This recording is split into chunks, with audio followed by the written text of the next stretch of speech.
Hey everybody. If you're watching this video, please be sure to subscribe to the channel so you can get updates when I make different videos, so on and so forth. So we're back for another review of Growing Up Hip Hop Season 7, Episode 9, Bones to Pick. Y'all, this has been a rough week. It's just been a really hard week at work and it just anyway. I hope I can make this work. So Growing Up Hip Hop Season 7, Episode 9, Bones to Pick. Okay. So everybody's showing up at TT's housewarming. That's not at her house. Okay? So, Angela is talking about how she is ready to perform.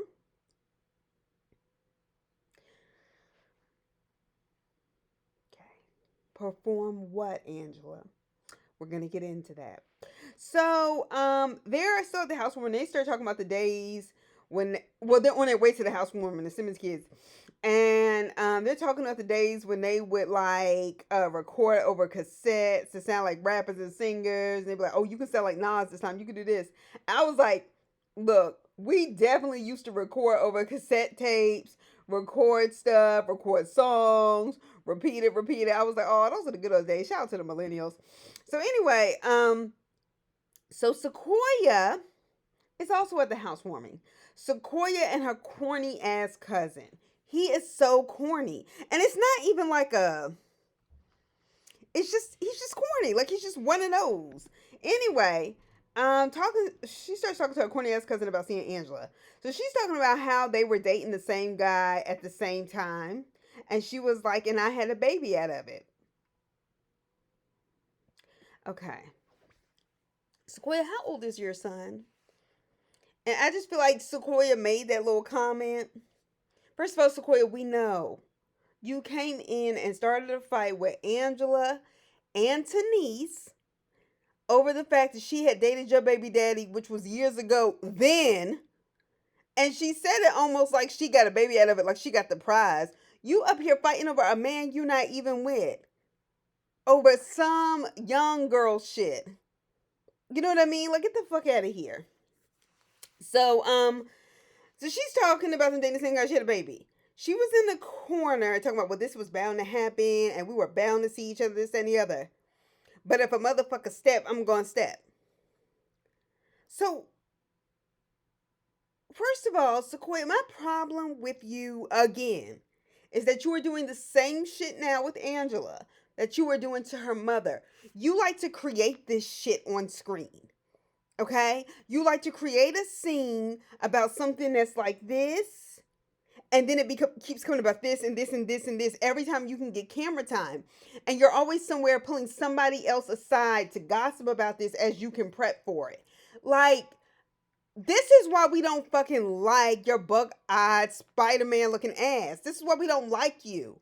Anyway, and then she's just like, in her confessional, she was talking about her and Angela and how they had been dating the same guy, and it was all on the blogs. I was like, bitch, when? I have no recollection of this shit. None. Okay? Whatsoever. Anyway, so once again, Sequoia, I just hate the fact that you keep creating the situation. Because Angela, if Angela showed us anything on this show, she will avoid something in a second, especially if she feels like it is bullshit. Which means she is willing to walk away and pay you dust. Angela will ignore you. She will continue a conversation with whoever she wants to talk to. But Angela will be like, nope, I'm not doing it, and I'm not doing it on screen. Okay. And as I get older, that's often my approach to things when they're not worth it. And these kind of social interactions with people like Sequoia, who need a moment, and Angela Simmons, who does not, who has been on reality TV for over half her life at this point, she doesn't need that attention. What does Angela look like arguing with Sequoia? If a dog barks at the moon, there's not a story. It's only a story if the moon barks back. Not to compare her to a dog, that may not be fair, but you get my point. Anyway, so Vanessa's glasses were distracting me at the house. I know that's petty, but they were distracting me. It's a good thing Vanessa is very, very pretty, but I was just like, why those like late 90s, early 2000s? Like, why? Okay, anyway, so Sequoia asked to talk to Angela while the ladies are around the table talking about, pregnancy, how they got sick with girls. Because Titi had brought up that she had talked to Egypt, essentially basically saying, hey, me and my family, we went through something, but she was basically just kind of updating them or whatever. Um, so in the midst of all this, regular woman talk and just women learning from each other, Sequoia walks up and tries to get Angela's attention. Meanwhile, Romeo is back on this show. Now, they show his confessional as he's pulling up. And my thing with Romeo being on this show, Romeo, I think you and your father, together but also separately, because you're a grown man, um, this thought the show was gonna die if y'all left it. And it didn't. It actually became easier to watch. So I want you to get over yourself because you're a bitch. And that's why you sneaking up to a housewarming to show up on the cast. Like crashing a housewarming, not showing up to a club, not showing up to some kind of like, hip hop festival. That shit is not gangsta, boo. It's just not. Anyway, so Eric continues to be the bitch ass bone carrier that we all have known him to be, and he continues to be. I didn't realize Aaliyah had never met Romeo, and I was like, dang, they've been off for some seasons then. Ooh. Anyway, so Romeo came in on bullshit trying to talk to Angela. So he goes to sit at the ladies' table, and low key, that is kind of where you belong by the way you act. Anyway, considering how he's such a bitch boy. So it's clear Romeo is trying to make a moment on TV. And apparently, you need to do it with Angela because you're not significant enough for us to be interested. And he's trying to make a moment at a housewarming of all kinds of events. Mind you, at somebody else's house, okay? And it's bold to sit at a table with a whole family and then expect them to discuss reasonably with you after you talk shit about their sister. I mean, it's bold to have a sit down like that. And then he's talking about how awkward it is. And Angela's like, it is awkward. Angela was not backing down. And he's up here blaming social media about how it blows up. Angela wasn't wrong then for how she reacted to the way you degraded her, about the way she, as a grown woman, exists on social media. She is in control of her body. That is her business. And quite frankly, when you work hard, exercise hard, you want somebody to see that, and nothing's wrong with that. You don't have to look at it, Romeo. And Angela wasn't wrong then. Like I said, she's not wrong now. And JoJo isn't either. So, he's blaming social media. She was like, the bottom line is, social media is one thing, but they weren't there when that went down with us at that club that night. I said, yes, ma'am. 1 point for you, Angela. So Romeo said he has a beef with JoJo. I'm like, you know what? You and Sequoia should be buddies on this show. Because y'all seem to go around, because y'all have nothing interesting to talk about. Somebody else is always the topic of your conversation. You're not telling us anything you're doing or a way that you've been successful, and I just can't. So Romeo said the beef was because he tried to fight me, and he didn't even know why he was trying to fight me. I was like, oh, no, no, no. He knew why. You were talking shit about his sister. Okay? And JoJo was raised right. Okay, and we've seen this because he is not less of a man to me after he walked out when that bitch ass motherfucker threw that ice on him or anything like that. Because part of growing up is knowing when to walk away from that shit. Because some shit ain't worth your life. It ain't worth getting a police report over or nothing like that. So JoJo was like, look, I respect my pops. You respect your pops. He was like, you should have talked to me. Not sending your pops to talk to me. As a grown man, this isn't about whether you love your daddy or not. It's about being man enough to handle your situation. And that was the same thing Boogie said that season. That shit was blowing everybody. So anyway, we get this scene with Egypt and her friend Ashley who go dress shopping. We've never seen this friend, but not that it matters. So they tell her when she walks in, these are apparently like really big people in LA or Vegas, wherever they were. And they were like, we don't get many pregnant brides. And a lot of people don't. I would actually think that'd be more common now to have maternity wedding dresses. But anyway, And he said, but that's not going to stop us. And she was like, okay. I didn't like the pregnancy dresses, and I wasn't sure if it was the style or the colors. Not so much because it was a maternity dress, but I just thought some of the colors, because Egypt has one of those like really beautiful complexions where she can make a lot of things pop. Like she has that ability. If she was taller, like she could be one of those runway models. She has that kind of. She has the look and the complexion. She could really make a lot of colors work. I also didn't feel like she needed to act like it was her second marriage. You know, she can have a white dress. But that's just me. Um, yeah. So I didn't really like them, but nevertheless, you know, hey, do your thing, girl. So the Simmons, and she's telling her friend about the court case. She was like, "Well, I know you know about it." Her friend was like, "Actually, I did." You know, if you ever talk to your homegirl who's your real homegirl, not your TV homegirl, she may not have known that. Anyway, so then we get the Simmons kids in another scene, and they meet up with Cree for lunch. And Cree is talking about how she set up a karaoke for Angela's first song and the beginning of her music career.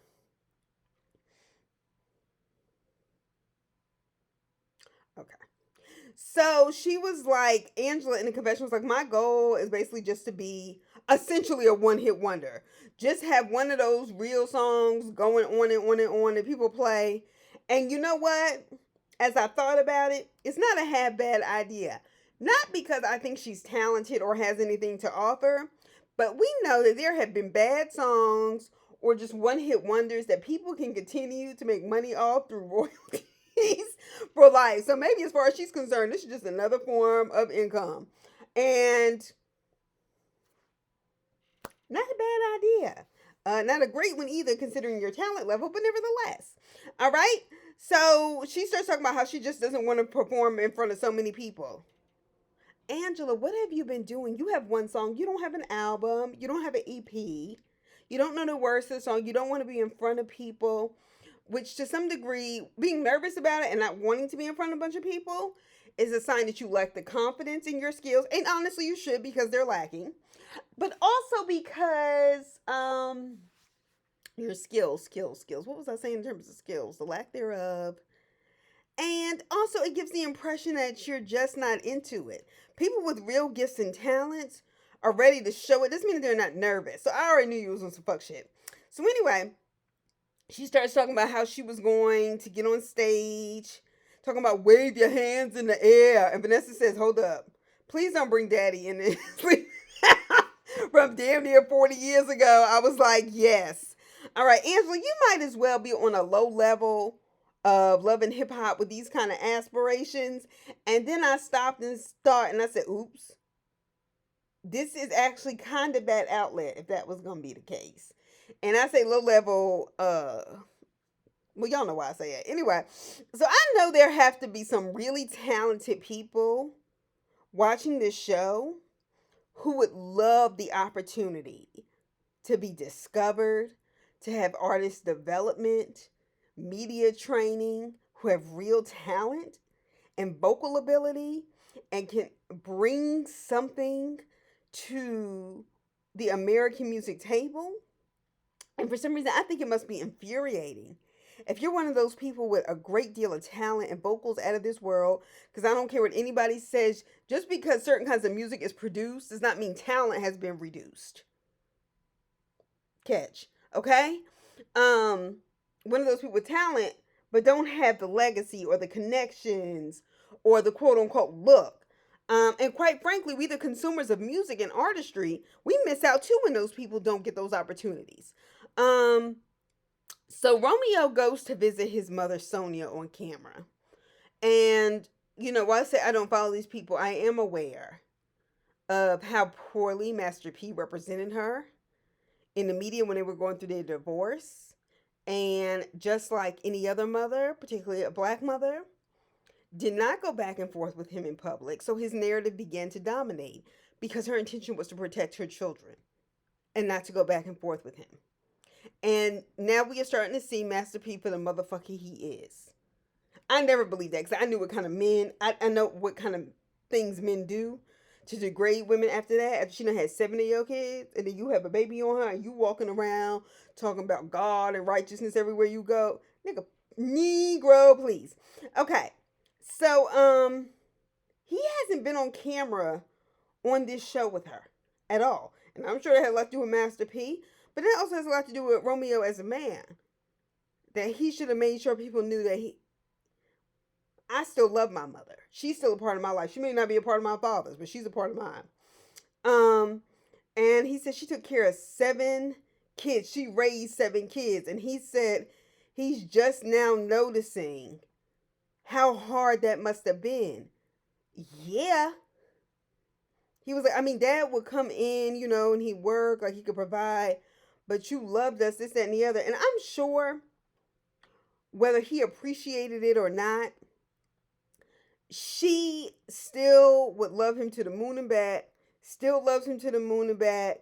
And mothers have a way of letting their kids go through this phase where they might be ungrateful as hell, but I still love you.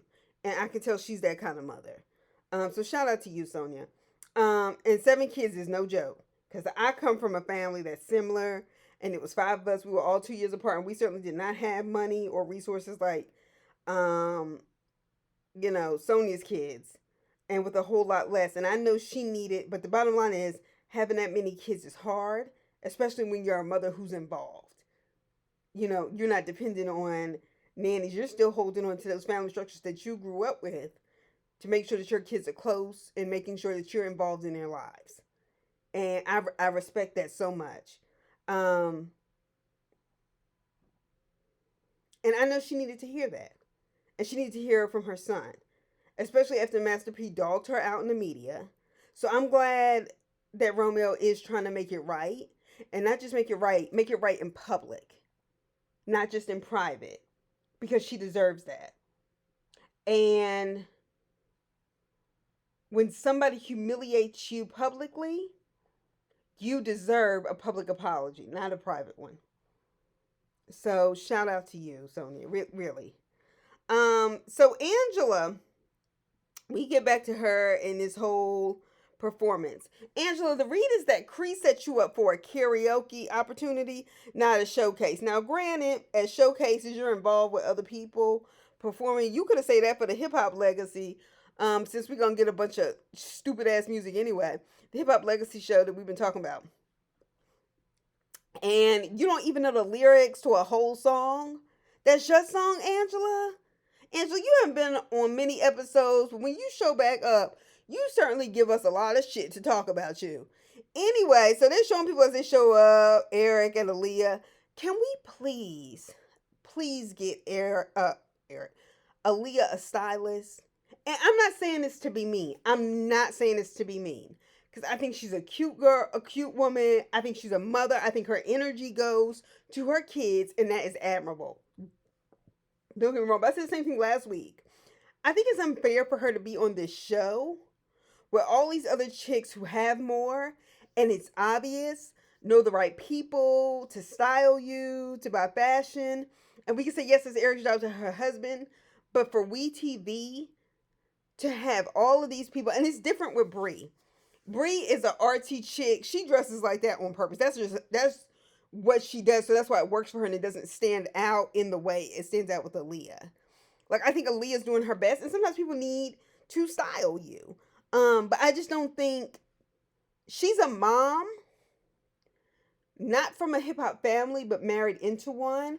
And so her being on this show and everybody's walking around in their glitz and glamour and their face is B and everything else, I just think WeTV should do a better job of ensuring that she has the kind of makeup, since they're making money off this show, and ensure that she can look glamorous on TV. Okay? Because I don't think that's fair. And that's just me. And that's not a read to her at all.